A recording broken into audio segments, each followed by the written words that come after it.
Today we're going to learn about evaluating expressions. So in order to evaluate an algebraic expression, we need to replace each variable with a specific or a given value.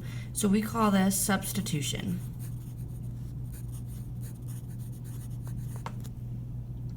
So our first example is we need to evaluate this expression, and they're telling us that A is equal to 5 and B is equal to 3. So this is how we're going to substitute. So instead of writing letters, we're going to put parentheses, and then we're going to fill in those parentheses. So this parentheses should be an A, and they tell us that A is equal to 5, so we're going to put a 5 in there. This parentheses is B, so they're telling us B is equal to 3, so I'm going to put a 3 in there. And then this parentheses was a B, and they're telling us that B is equal to 3, so we're going to put 3 in there. All right, so now I'm ready to simplify this, and I'm actually just going to go ahead and put it in the calculator.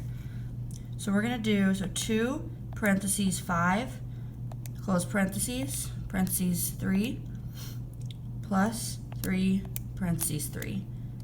Press enter, and my answer is 39. So when we evaluated this expression for the given values, we got 39. All right, let's try a second example. So we're going to evaluate this expression when A equals 9, B equals 8, C equals 3, and D equals 4. So again, wherever I see letters, I'm going to put parentheses. But I'm going to keep the signs or the numbers that are there. Okay, so this parentheses was an A, which is equal to 9. This parentheses was a C, which is equal to 3. This parentheses was a D, which is equal to 4. This parentheses was a B, and that's equal to 8. And this parentheses was a C, which is equal to 3. So now again, I'm ready to simplify, and I'm just going to put it straight in the calculator. All right, so to get this fraction bar, we're going to press alpha y equals 1. And that creates that fraction bar. So then I'm just going to type this in. So 9 minus 3. Make sure you put in your parentheses. That'll be important, especially later. Okay, and then down we have 8 minus 3.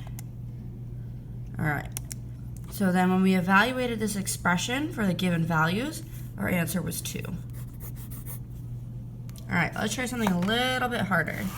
So they want us to evaluate this expression when x equals negative 3 and y equals 1 over 2. All right, so remember we replace letters with parentheses,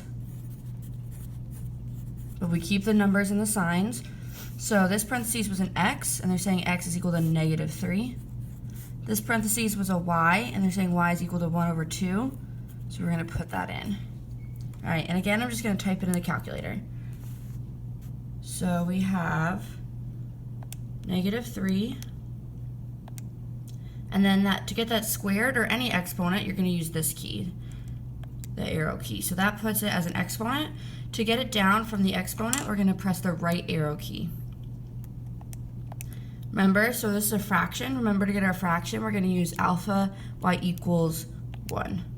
So we got 1 over 2.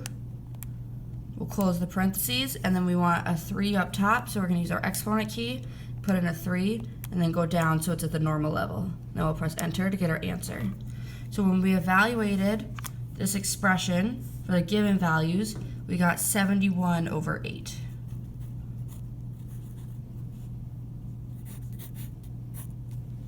All right. So now it says, given this, evaluate this expression. So these are absolute value lines. That just means it turns everything into a positive. So let's just go ahead and do this the same way we did the other ones, and then I'll show you how to put absolute value in the calculator. So we only have one variable to plug in, that's this y, and they're saying it's equal to negative 3. All right, so now let's go ahead and put this in the calculator. So to get these lines, you're going to go to math, over to the right to NUM, and then it's this first one, ABS, stands for absolute value. All right, so we're going to type in our expression. Okay, so now I have this number outside the absolute value lines. So to get outside, just like the exponents, we're going to press the right arrow key. So that brings us outside the lines. So plus 2. All right, so when we evaluated this expression for the given value, we got 18.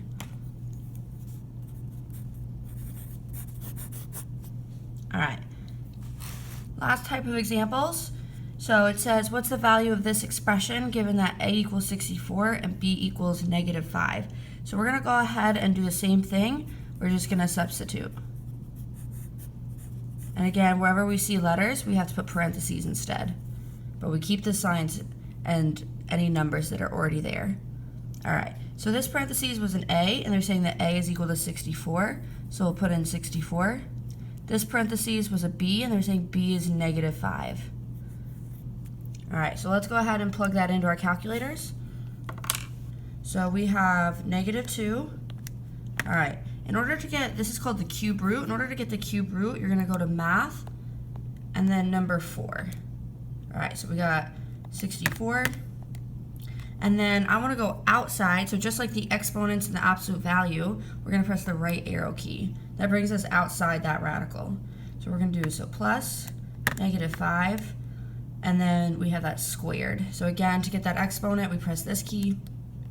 We have a 2. We want to come back down, so we're going to press that right arrow key. So when we evaluated this expression for the given values, we got 17. All right, last one. Same idea. So given this expression, what is the value when a equals 8, b equals 16, and c equals -4? So again, we're going to substitute and put parentheses where there are letters. Keep everything else. All right, so this parentheses was an a, and they're saying a is equal to 8, so we'll substitute 8. This parentheses was a c, and c is equal to -4, so we'll put in our -4. This parentheses was a b, and they're saying b is 16. All right, so let's go ahead and type that in. So we got 5, and then remember that cube root is here, math, number 4. All right, so we got 8. Again, we're gonna go outside by pressing the right arrow key. So then we have minus -4. All right, to get that square root, it is right here above the x squared button. And it's in blue, so we have to use the blue key. All right, so then we have 16. And again, we're gonna go outside so that we can put in that +9. So when we evaluated this expression for the given values, we got 35.